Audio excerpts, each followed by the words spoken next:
no longer silent, patient access stories. Now, praise God, I'm old enough to have Medicare and a great medical team.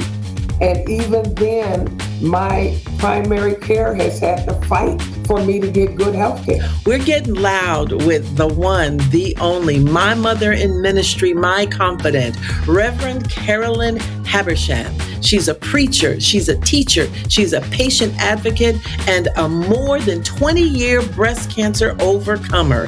First of all, do you know your diagnosis, your breast cancer diagnosis? If the answer is no, the answer is no. It's no. Okay. I remembered it until I didn't remember it no more. Okay. That is valid. Do you remember what side the cancer was? Oh, yeah, there was the lump and the bleeding was coming out of my left breast. Okay. The calcium precancer deposits were in my right.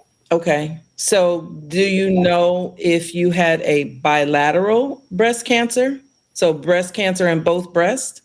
So I had a bilateral mastectomy because in my right breast, the calcium deposits had precancer cells in them. Okay. Okay. So take me back. How long ago? When were you diagnosed? Breast cancer, 1999. Okay. I was diagnosed in 98, actually. 98? Okay. Yeah. So you said something interesting that piquing my curiosity. You said breast cancer as if there was another diagnosis that you were thinking about. Well, I have to remember which cancer, which year. So breast cancer was 98. Okay. So let's run them down. We got breast cancer 98. Then what else do you have? We've got cervical cancer 88, breast cancer 98, upper palate cancer 2002. I had my gallbladder removed because of precancer cells, but it was caught early. Okay. Yeah. Okay. That's enough, but I just want to make sure we have, your full story, your full history. Okay. So you can begin anywhere you want to. If you want to start with cervical in 88 and move into breast cancer and then go into upper palate, give us a summary of your patient experience. Okay, I will start with 1998. My breast cancer experience started with me having gone through one cancer experience with no health care. And breast cancer was no different because I did have pre-existing conditions. Mm-hmm. It was impossible for me to get health care. We have tried, the state has health care for people who can't get health care, but I couldn't even get health care through them. Mm-hmm. We had offered, said, how much money do you need? We'll pay it. Couldn't get health care. Mm-hmm. And so I was in St. Louis, Missouri during a women's conference. I was doing the presentation there. And I was in a hotel, nice hotel, and went to dry myself off getting out of the shower and noticed that there was blood dripping from my nipple. And I was like freaked out because I was like, oh, this can't be good. Mm-hmm. And as soon as I got back to California, I made some calls to some people I knew in healthcare. And that's where the real journey started. I didn't have insurance. You show up at an office and the first thing that they yell out is, we have an indigent. And I was like, are you for real? And so after being called an indigent 3 times, I stopped the woman and said, I have a name. Yes. My name is, I'm not indigent. I have a name who needs health care. And after going through, I cannot tell you how many doctors' offices that would say, well, it's not really anything to worry about because I'm an indigent, right? Mm-hmm. There's nothing to worry about. I finally get to one of the county hospitals, and the doctor says, well, if we can't fill this cup up with blood, then it really is nothing to worry about. And so they had me to squeeze my breast, and the cup filled up with blood. And he said, well, it was really a small cup. It's not that big of a cup. So there really is nothing to worry about. I mean, we see these things all the time. If it wasn't for me having the force to fight, because I fought a lot, and to fight for myself, I must have went to no less than 15 different doctors, and nobody would touch me because I did not have health insurance. Finally, someone said to me, go to Harbor UCLA. And because the UCLA hospital would not see me, go to Harbor UCLA, which is like kind of like a county facility. I made my way there. They sent me through a whole lot of stuff, and finally somebody said, go over to the bungalow where the breast cancer clinic is. I sat there all day. Then they forgot that they actually had me on the list, and I had checked in a couple of times. The waiting room had cleared out, and I said, I've been waiting all day to see a doctor. My name is on the list. They forgot. The doctors were leaving, and there was a physician assistant, a white woman who was walking out, and she overheard, and she came back in and she said, no, if she's been on the list, we need to see her. Now everybody's getting ready to leave, so they don't want to do anything, and she forced the issue. And they saw me and they said, well, we have other patients. And she said, no, you're going to accept her as a patient. This is a real issue. This woman is bleeding from her breast. And they did, because of her pushing. And they set me up for the needle biopsy and, the other biopsies that they do. And they have you at that time, they have you on a table with your stomach down, and they pull your breast through these holes, right? And that's how they did the biopsy. And I am screaming because it's hurting so bad. And so finally, the physician assistant who was there, she stopped it. And she said, no, this is not who she is. How much anesthetic did you give her? And the guy had given me 1/10 of what he was supposed to have given me. So they had to stop the biopsy because now I'm swollen like crazy. And they stopped it. They said, we are so sorry. We cannot continue the biopsy at this time. They send me home with ice packs and all of this stuff. They had to reschedule the biopsy. Of course, at this point, I'm not really interested in rescheduling anything, but with the push of the physician assistant, she said, I will be there. I will be watching everything. They got through the biopsy and all of that. It comes back. The lump was removed, but that was definitely cancerous.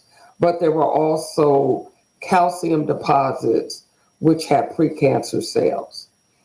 So they tell me I need to go meet with a plastic surgeon so that they can set the date for the surgery, plastic surgery, and the mastectomy at the same time.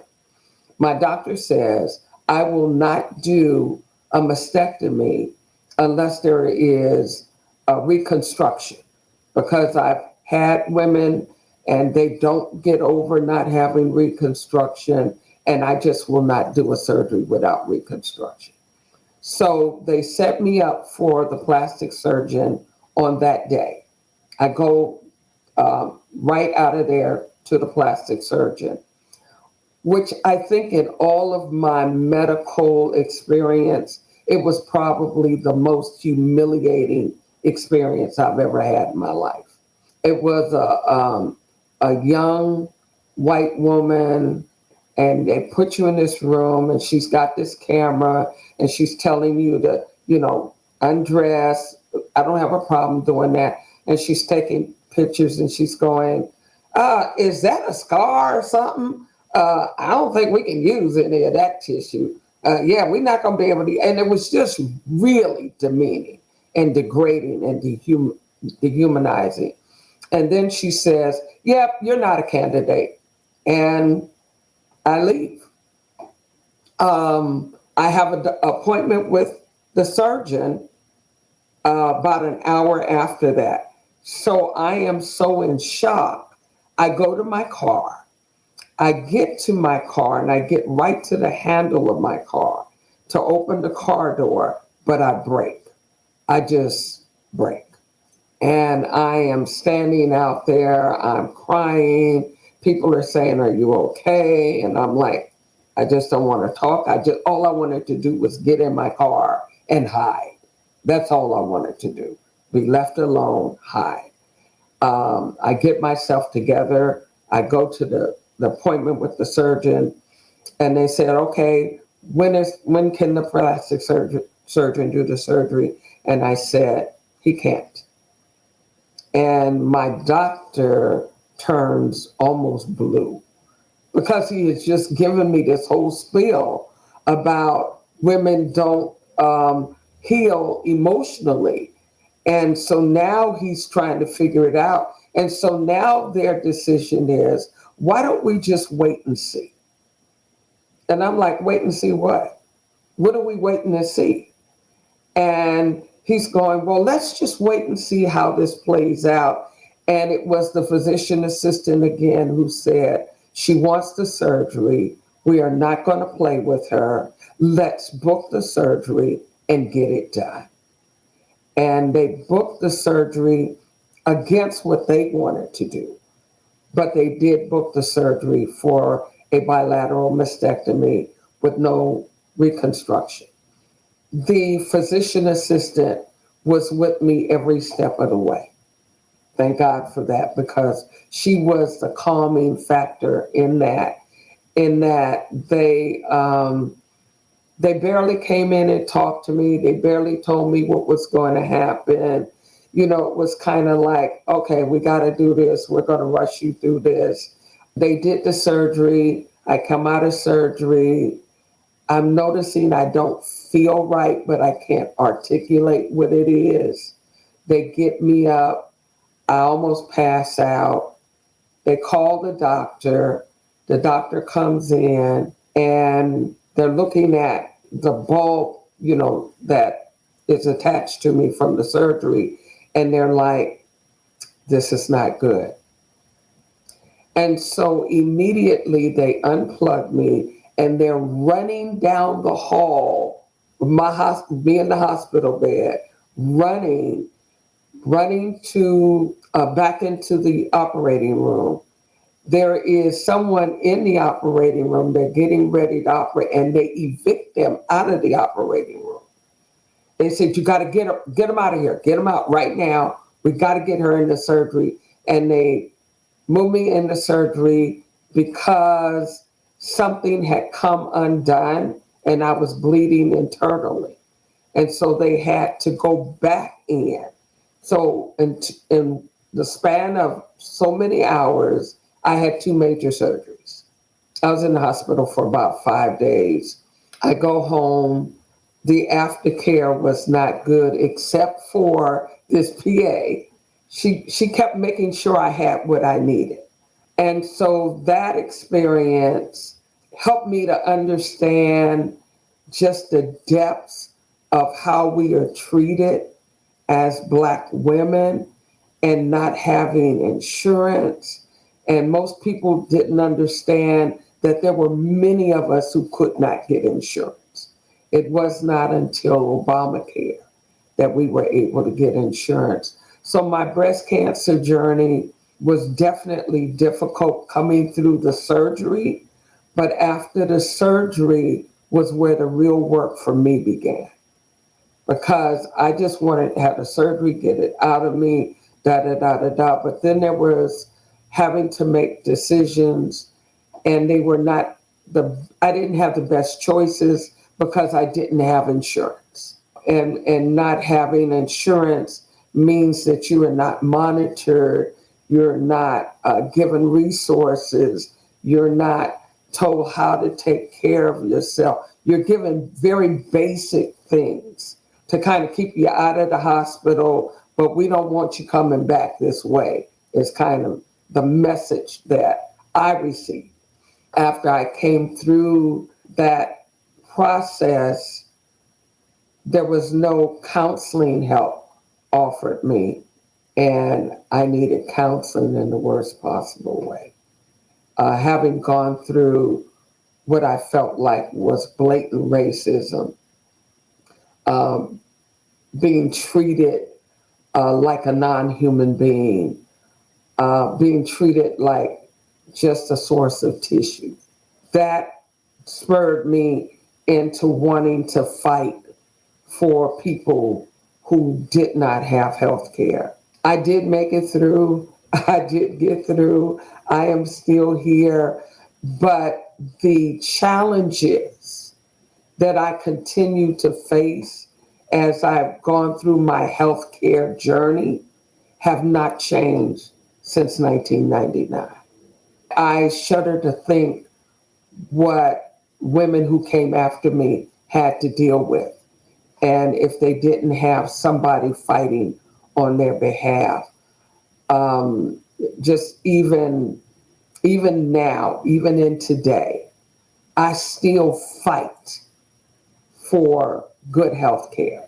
Fortunately, I have a good medical team, but recently I had to go through some health challenges, and I just told my primary care, I will never see that doctor again. I will not see anybody that does not value me as a human being. And it amazes me that here we are 20 plus years later, and I still face the same thing. And I have good health care insurance. I now have great health care. First came with Obamacare. That was the first time in many years that I had health care. And then when people saw it was Obamacare, they would actually say to my face, oh, this is that cheap insurance. And so they didn't give you the same kind of health care. Now, praise God, I'm old enough to have Medicare and a great medical team. And even then, my primary care has had to fight for me to get good health care. As Black women, we are not seen or valued as human beings. And so not only did I have breast cancer and cervical cancer and cancer cells that caused me to have my gallbladder removed, I had upper palate cancer. And with upper palate cancer, I had a good team there that removed the tumor. But after the tumor was removed, and I had to have my the roof of my mouth removed, there are many things that have to happen so that I can just talk again. And when I got to that process of them making the plate and all of that, which was a 2-step process, I had to go to another hospital. The technician came in and said, we've decided that we're not going to do the work for you because the government hasn't paid us our money yet. So we're sending you home today. And the work that they needed to do for me was the work that gave me the ability to speak, which was already approved by the government. But because they said they had not received a check, they refused to treat me. And the phone calls I had to make so that I could get the plate that they were holding for hostage that would allow me to be able to speak was incredible. What I had to go through to get the services that had already been approved because they didn't want to treat me. Fortunately, I had a member who worked for that hospital who went to the head that department and talked to them, and they liked her, and they called me in and pulled me in and apologized and did the work. But if I had not had her to intercede and intervene, and that has been my journey through healthcare, is not being treated as a human being, not being seen, doctors who won't even look at you, let alone touch you, and still give you a diagnosis. And I'm sitting there saying, how did you make that diagnosis when you have not even looked at me, nor even put a stethoscope to? Or just look at you and say, well, you look fine to me. I don't see nothing wrong. You've never seen me before in your life. How could I look fine to you? And that just happened last year. And so all the calls that I make to hospital administrators saying, I was a patient at your hospital and this is what I experienced. And I will send a letter to the newspapers and everybody I can, letting them know how your hospital treats people. And, you know, with the apologies, and we'll treat you like a queen when you come back. Please don't report us, you know, all of that. But still no change, or the apologies, our staff is overworked because, you know, we're still getting used to coming out of COVID. It's like, help me with that. And really having to share with them that I'm a human being. If you don't want to touch me, you will not treat me. No, you will not be the surgeon that's going to do surgery on me. And so having to fight even today through all of these places to get good health care, it still boggles my mind. It still just blows my mind of the things that we have to go through. And still advocating if I'm sitting in a hospital waiting room and watching them treat brown and black people bad, and go in and say, I need to see the hospital administrator, and do not tell me that they are not available because the state requires that they be available at every shift, and I want to see them now. And just having to fight for us to get health care, it boggles my mind. And so what I went through with breast cancer, with cervical cancer, with upper palate cancer, with all the other things that come with being treated for cancer. And people think that because you're cancer free, it's over. And there are so many more things that come with that. Being challenged daily has made me really look into becoming a healthcare advocate. Because it doesn't make sense what they do with us. And so many times we don't know how to fight. And when you get my age, you don't really have people who can take off and go to doctors with you. You do it by yourself. You have to fight. And even sometimes I'm too sick to fight. But I know I gotta fight if I'm gonna get good health care. We want to pause for a moment to thank our platinum partner, Amgen. Amgen has been a consistent partner who not just talks the talk, they fight hard to illuminate voices and experiences of diverse patients. We're truly thankful for such a beautiful partnership. This conversation is also activated by Genentech and Change for Sean. Thank you to all of our partners. You know, I have heard your story numerous times, and each time there's just another layer of anguish that you had to endure. And what I love about this particular campaign, when you said, I wrote down, you said, I have a name. They kept calling you an indigent. Right. And you said, I have a name. You know, and you know, Carrie's Touch, our entire platform is around humanizing Black women and their experiences, not just humanizing the experience, but humanizing the human being first. Right. And it's a sad state of affairs when we have to humanize humans. That's right. It's a sad state of affairs. But the beautiful thing about your journey, I think, I just put a note down here and said, God always provided a ram in the bush for you. Yeah. You know, when the healthcare systems along the way from 1988, when you said, and that happened last year. Last year was 2023. And then you said even today, right? It's 2024. When you were first diagnosed, did you hear about the statistics around Black women dying from breast cancer at more rates than white women? Did you hear about that statistic? I did not hear about that statistic. I did not hear about it. I did my own research and knew about it. So when they started talking about we'll do the wait and see, I'm like, no, I don't know what you're waiting to see, but we're not going to do wait and see.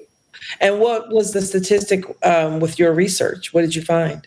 Do you remember? The statistic then was that while Black women were diagnosed with cancer less, they died more. And that just boggled my mind. And so I was over 50 at the time when I had the research.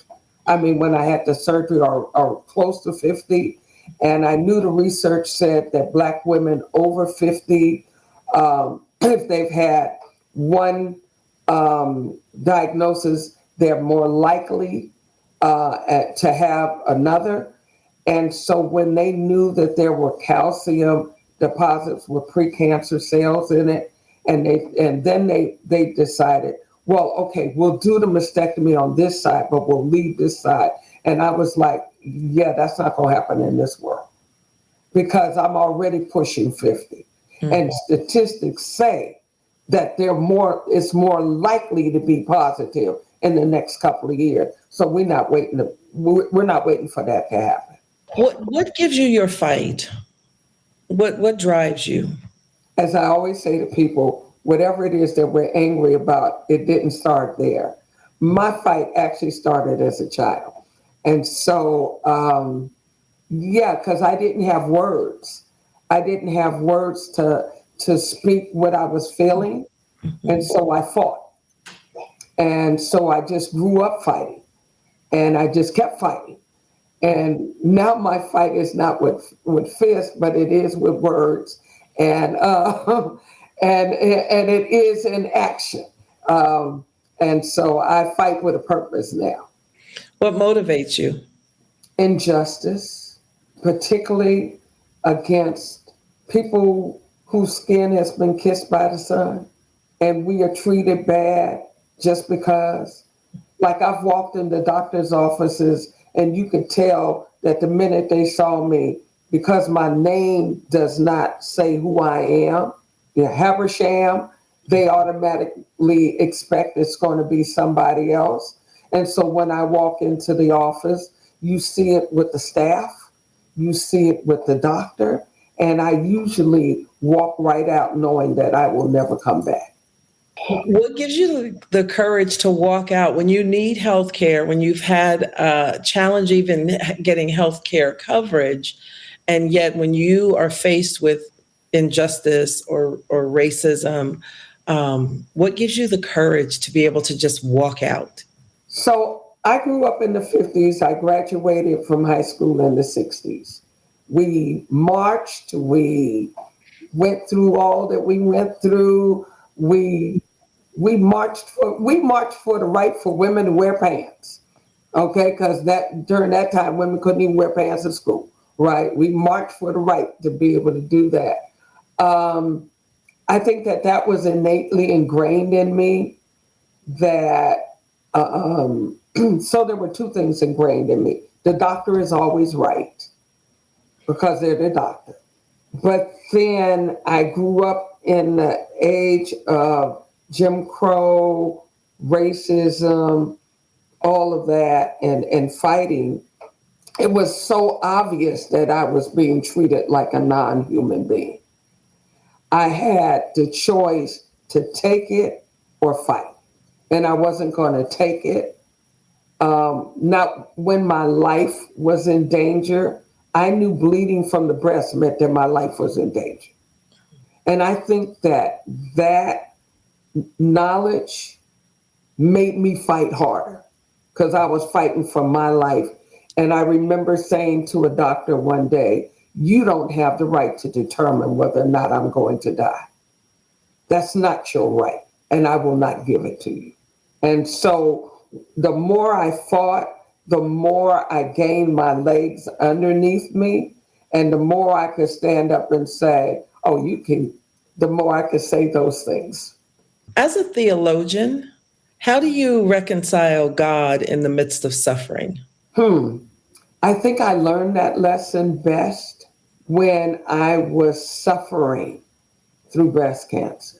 Before I had my surgery, I was determined to be inoperable. My tumor was determined to be inoperable first.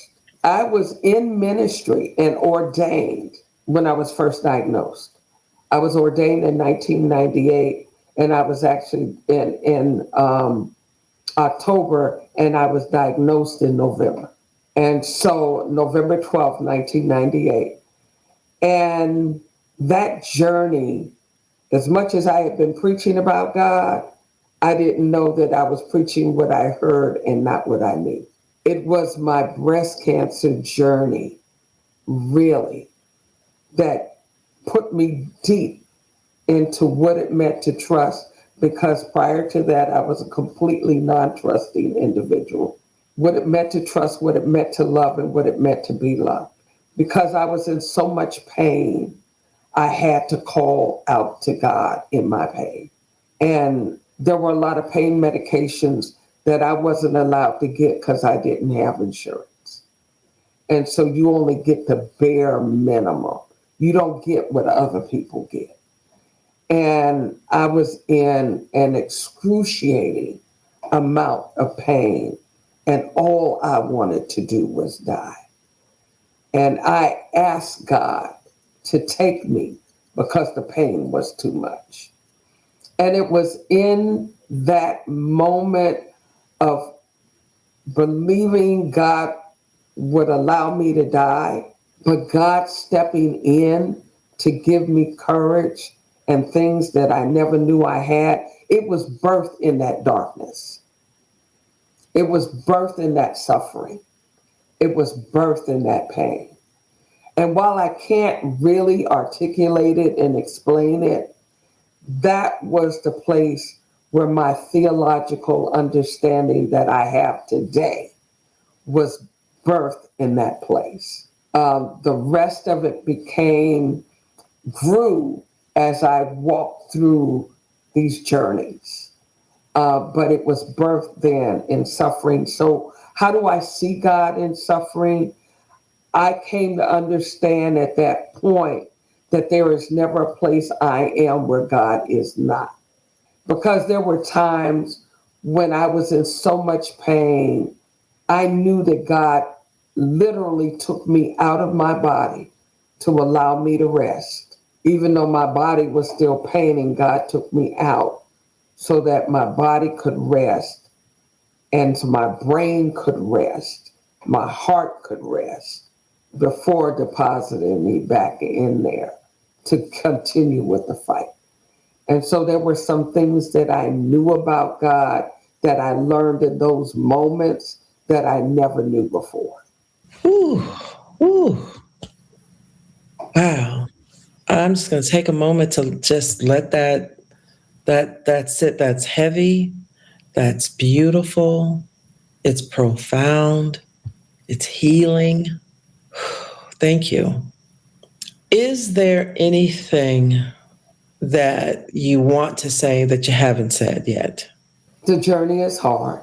The journey can be scary. It can feel hopeless. And those where I am today theologically is those are experiences and feelings that we ought to be able to articulate at any time because we are human and God made us human.